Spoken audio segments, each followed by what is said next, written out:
Poppy poppy pop poppy pop pop pop pop pop poppy pop. Hey guys, what's up? It's the Culture Detective here, investigating your favorite albums. And today I'm going to be doing an album review on the new 100 gecs album, 10,000 gecs. So 100 gecs, aka Laura Les and Dylan Brady, are back with a new album, 10,000 gecs. In fact, this is a sophomore album, a follow-up to their debut album, 1000 gecs.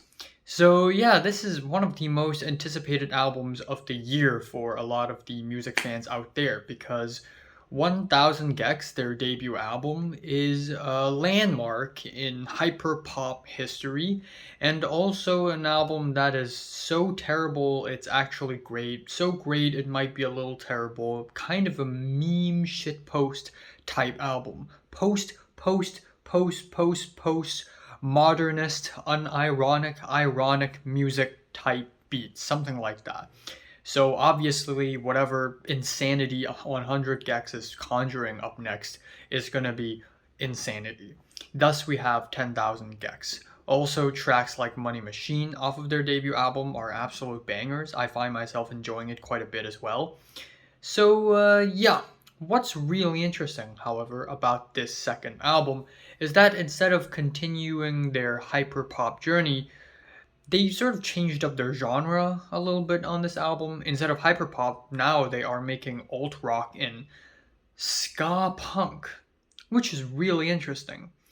So the album opener, Dumbest Girl Alive, has the cinematic descending tones, and then we are hit with grimy alt rock riffs and overblown, noisy, pumping beats, an icy cold auto tune, and the whole track just freaking slaps. It's like a trap rap song, but turned up to 11 with a lot of meme shit posting energy, something like that.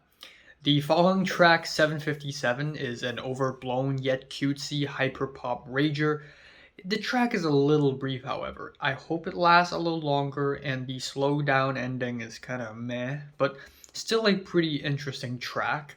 And then after that we have Hollywood Baby, which is a tongue-in-cheek alt rock headbanger a la Blink 182. And even though the chorus is a little derivative in my opinion, I think this track is absolutely fun. It's kind of crazy, and again, with the lamest musical cliches they can find, they can still somehow make it the most hideous and entertaining music they could possibly make, which is really fun. And that is followed with Frog on the Floor, which is a cutesy ska track about a frog on the floor, with frog ribbit sounds.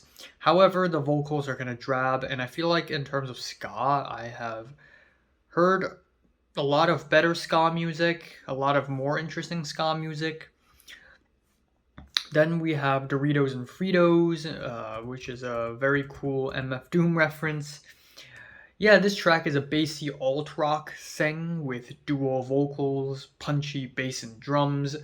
It's really animated, really fun, probably my favorite track on the entire album. The production is so overblown, yet so intricate and tasteful at the same time.